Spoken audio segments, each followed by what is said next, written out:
Scaling artificial intelligence requires massive amounts of electrical grid power, but the terminal limitation isn't just the supply, it is the physical heat left behind. This byproduct of computation is creating a phenomenon now recognized as the data heat island. A data heat island is a localized microclimate generated by the continuous thermal exhaust of an AI hyperscaler facility.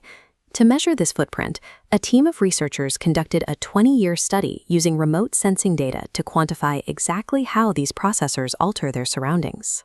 The findings show that the abstract cost of generating an LLM token translates into a physical alteration of the climate surrounding the silicon.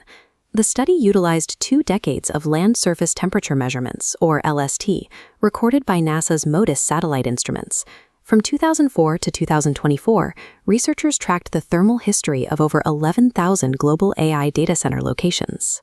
To pinpoint the specific impact of AI, researchers had to distinguish the data heat island from the broader urban heat island effect.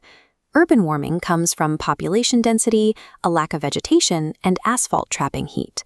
To mathematically isolate the heat from the data centers themselves, the study filtered the data to remove any interference from traditional urban warming. The first step in this filtering process was physical. Researchers excluded more than 2,500 data centers located within dense urban areas. As shown in this methodology flowchart, the integration pipeline combined satellite temperature records with gridded population maps. A secondary statistical filter then removed background noise like seasonal swings and cloud cover, leaving a pristine pool of 8,472 AI hyperscalers located outside urban centers. By stripping away these external variables, the researchers established a direct mathematical link between measured thermal changes and the heat generated by the data centers. This graph reveals a sudden step function in local surface temperature. The sharp vertical jump in the red line corresponds to month 0, when operations began.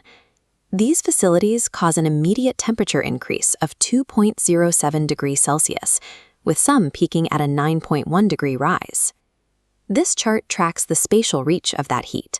Using a decay curve, researchers mapped how the intensity dissipates. Even at 4.5 kilometers, the terrain remains 1 degree Celsius warmer than the baseline. The thermal impact is measurable up to a 10-kilometer radius. These AI hyperscalers act as thermal forcing agents, creating localized climate zones that extend kilometers beyond their walls. We can see this mathematical model reflected in 3 specific geographic anomalies, where temperatures have diverged from regional norms. In Mexico's Bajío region, a high concentration of data centers correlates with a persistent 2-degree warming trend that is absent in neighboring areas. In the Spanish province of Aragon, now a European cloud hub, the terrain exhibits a 2-degree thermal divergence compared to the surrounding provinces. And in Brazil's Teresina hub, localized surface temperatures have already risen 2.8 degrees, a trend projected to exceed a 3.5-degree increase within 5 years. Despite their diverse climates, these sites provide physical proof that the data heat island model accurately describes the real-world impact of AI scaling. To understand the human impact, researchers harmonized this 10-kilometer thermal footprint with global demographic data. This curve shows resident populations mapped against normalized temperature increases. By downscaling population grids, the team could calculate exactly who is living within these heat zones. The results show that up to 343 million people worldwide reside within microclimates altered by data center exhaust. This identifies a systemic risk.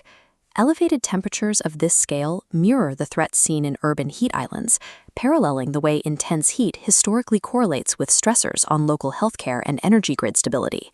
Computational waste is no longer just a corporate efficiency metric. It is a quantifiable socio-technical hazard for the communities surrounding the silicon. Mitigation requires the Matryoshka model, a framework where cognitive processing is bounded by physical constraints. At the software level, developers use core sets to strip uninformative data, reducing training energy. Using isogeometric networks allow models to achieve accuracy with fewer calculations. Further efficiency comes from deep layer-wise pruning, which compresses models by removing redundant parameters. Finally, at the usage stage, LLM frameworks can implement carbon-aware directives that balance the quality of the output against the physical cost of the compute. On the physical layer, adiabatic circuitry uses reversible logic to actively recycle energy through transistor switching, preventing it from escaping as waste heat. Intelligent battery systems can provide dynamic power responses, smoothing out the volatile, nonlinear energy demands typical of AI workloads. Infrastructure must also evolve toward multi-scale cooling, combining localized liquid cooling on the chips with system-wide facility airflow. The final layer of defense is passive radiative cooling. By coating data center envelopes in materials with high solar reflectivity and infrared emissivity, facilities can reject external heat without using operational power. 2 decades of satellite data prove a stark reality.